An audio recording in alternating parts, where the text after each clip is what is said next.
तकरीबन।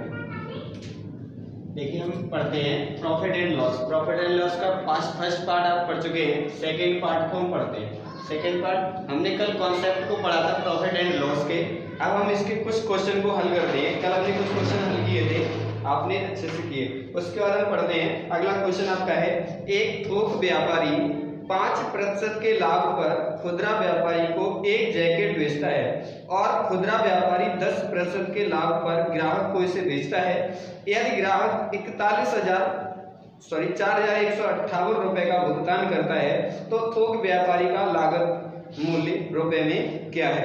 बहुत ही simple question है। आपसे कहा गया 5% का लाभ होता है और दो प्रकार का दो लाभ करता है, 5% का, 10% का, और सीपी की वैल्यू बतानी है आपको। और 4180 रुपए का क्या कर रहा है, वो 4158 रुपए का बेच रहा है। तो सीपी निकालना है, सीपी पर ही तो काउंट करेंगे। 100 आपसे 5% का प्रॉफिट कर रहा है, 5% का मतलब फ्रैक्शन वैल्यू आप जानते हैं 1/20, 20 और 21/20 की बेच रहा है। और आपको क्या कर रहा है 15%, 10% के प्रॉफिट में बेच रहा है, मतलब 11/10 की बेच रहा है। तो कितने की बता रहा है, 4158 रुपए की बेच रहा है। आप इसमें अगर डिवाइड लगाएंगे तो 11 से भाग लगाओ, 11 3 33 बचे कितने 7, 11 3 33 और 7 1 8 और फिर 11 77 और फिर बचे कितने हैं 8 11 88। 21 से भाग लगा दो, 21 से भाग लगाएंगे तो कितने बार जाएगा 21 एकम 21, बचे कितने हैं आपके 7 9 7 21 8 168। ठीक है 21 8 168। आप इसमें मल्टीप्लाई करेंगे तो सीपी आपका कितना आ जाएगा 20 18 दूनी 36, 3600 रुपए आपका क्या आ गया सीपी वैल्यू आ गई। कितनी आ गया, क्रय मूल्य आपका कितना आ गया 3600 रुपए। ऑप्शन नंबर आपका है डी। ठीक है अगला क्वेश्चन करते हैं। लिखा हुआ है, एक व्यक्ति ने अपनी कलम 24 रुपए में बेची तथा उसका लाभ प्रतिशत संख्या अनुसार क्रय मूल्य के बराबर था। कलम का क्रय मूल्य रुपए में क्या था। देखिए इस प्रकार के क्वेश्चन को करने के लिए हमें ऑप्शन मेथड बहुत अच्छा लगता है। ऑप्शन से जल्दी सॉल्व हो जाएगा और बहुत ही सिंपल क्वेश्चन है। ठीक है देखो कहा गया है 24 रुपए बेची जाती है और जो आपका प्रतिशत लाभ है वो क्रय मूल्य के बराबर है। तो आपका हमने ऑप्शन नंबर पहले ही अगर ले लें तो आपका 12 + 12 × 12/100 करेंगे तो ये ऑप्शन गलत हो जाएगा। ऑप्शन नंबर अगर देखो डी लेते हैं तो डी ऑप्शन आपका कितना दिया है 20, डी 20 × 20/100। देखो आ गया 20 और 4 24 यानी कि 24 रुपए की, यानी कि ऑप्शन नंबर आपका कौन सा सही है डी। एक व्यापारी एक ट्रॉली, नेक्स्ट क्वेश्चन देखते हैं। एक व्यापारी एक ट्रॉली बैग जिसका अंकित मूल्य 1360 रुपए है पर 15% की छूट देता है तथा 15.6% का लाभ कमाता है। ट्रॉली बैग का क्रय मूल्य रुपए में क्या है। ट्रॉली बैग का क्रय मूल्य पूछा गया है और आपको अंकित मूल्य दिया गया है। अंकित मूल्य जो आपका मार्क प्राइस होता है उस पर ही हमेशा छूट दी जाती है। तो 1360 रुपए पर अगर मैं 15% की छूट दें तो 15% का मतलब होता है बेटा 3/20 और 3/20 यानी कि 20 रुपए पर 3 रुपए की छूट दी जाती है। कहने का मतलब वह 17/20 में दे रहा है। तो 0 से 1 0 कट जाएगा, 2 से भाग लगाएंगे, 2 × 12 और 1 बचा 2 × 16 और 17 से मल्टीप्लाई करेंगे तो आपका आ जाएगा 1156 रुपए आएंगे, 1156।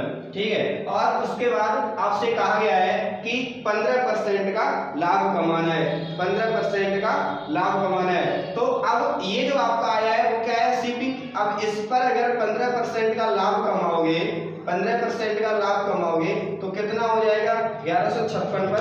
तो आपका पूछा गया है क्या, आप 15% का, तो आपसे पूछा गया है क्रय मूल्य पूछा है तो क्रय मूल्य कितना हो जाएगा। तो 1156 गुणा 100/115.6। तो हमें क्या निकालना है, यहाँ से निकल आएगा आपका सीपी। तो दशमलव से 10 और 1156 से पूरा भाग लग गया यानी कि कितना आ गया 1000 रुपए क्या आ गया आपका सीपी निकल के आ गया। 1000 रुपए क्या निकल के आ गया आपका सीपी निकल के आ गया।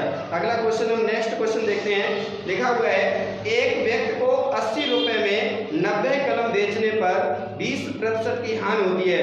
20% का लाभ कमाने के लिए 90 कलम का विक्रय मूल्य रुपए में क्या होना चाहिए। देखिए यहाँ पर आपको दिया गया है, कलम चेंज नहीं की, कलम उतनी ही है। 80 रुपए में बेचे तो 20% की हानि होती है और 20% का क्या करना है, लाभ कमाना है। तो हम अगर इस क्वेश्चन को करने का बहुत सरल तरीका बहुत अच्छे से कर लेंगे। देख क्या कहा गया है, आपसे बोला गया है कि 80 रुपए में अगर बेचे तो उसे 20% का नुकसान होता है। मान लेते हैं उसका सीपी 100 रुपए है, अगर 100 रुपए है तो 20 रुपए का नुकसान होगा और तो 20% का प्रॉफिट करना है। 20% का प्रॉफिट तो 120 रुपए, कितना हो जाएगा 120, तो कितने में बेचेगा 20% प्रॉफिट करने के लिए 120 रुपए में बेचेगा। बहुत ही सिंपल क्वेश्चन था, आपने इसको फिल कर दिया। उसके बाद अगला क्वेश्चन देखते हैं। लिखा हुआ है एक व्यापारी 500 किलोग्राम कपास 9000 रुपए में खरीदता है। 500 किलोग्राम कपास है वो 9000 रुपए में खरीदता है। बारिश के कारण इस कपास का 10% भाग खराब हो जाता है। बारिश में रखी रही इसलिए उस 10% भाग उसका खराब हो जाता है। 10% लाभ अर्जित करने के लिए उसे बाकी कपास किस दर पर बेचना होगा। 10% का उसे प्रॉफिट करना है बाकी कपास को बेचने के लिए। अब सिंपल सी बात है, अगर वह 10% और कपास खराब हो गई और वह कपास थी कितने की और 10% प्रॉफिट करना है।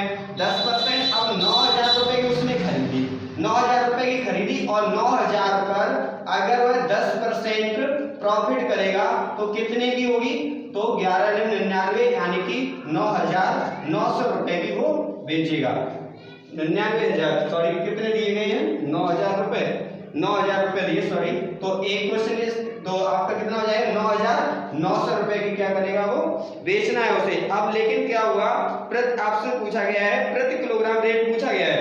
तो 500 किलोग्राम आपका था और 500 किलोग्राम में 10% खराब हो गया तो 10% कितना है, तो 10% कितना है 50, यानी कि 11 वो आपका खराब हो गया 9 पंजे 45 यानी कि 450 बचा। तो 450 में से 0 भाग लगाएंगे तो 45 दूनी 90, 45 दूनी 90 यानी कि प्रति किलोग्राम भाव कितना है 22 रुपए प्रति किलोग्राम। 22 रुपए प्रति किलोग्राम आपका आंसर आ गया। ठीक है, अगला क्वेश्चन देखते हैं। लिखा हुआ है एक वस्तु को 30% तथा 20% के दो क्रमिक लाभों पर बेचा जाता है।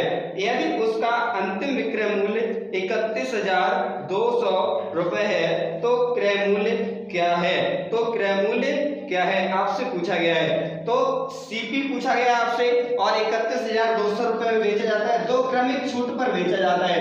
ठीक है, तो दो क्रमिक छूट किस प्रकार है, हमें सीपी निकालना है कितनी कितनी छूट पर बेचा जाता है। तो आपसे कहा गया है दो क्रमिक लाभों पर बेचा जाता है 30% और 20%। 30% यानी कि 130/100 की बेची जाती है और कितने 120/100 की बेची जाती है। और प्रश्न होता है 131,200 रुपए में बेची जा रही है। ठीक है, तो हम इसको भाग लगा देंगे, 0 से 0 2 कट जाएंगे। ठीक है, और इससे भाग लगाएंगे तो कितने बार जाएगा, 12 से भाग लगा दो, 12 एकम 12 दूनी 24, बचे कितने हैं, बचे आपके 6 7 और 12 6 72, फिर 13 दूनी 26। और आप इस तरीके से इसको सीपी कितना आ जाएगा 2 और 4 जीरो इसके साथ लगा दो, 20,000 रुपए आपका आंसर आ गया। बहुत सिंपल तरीके से हमने इसको कर लिया। बहुत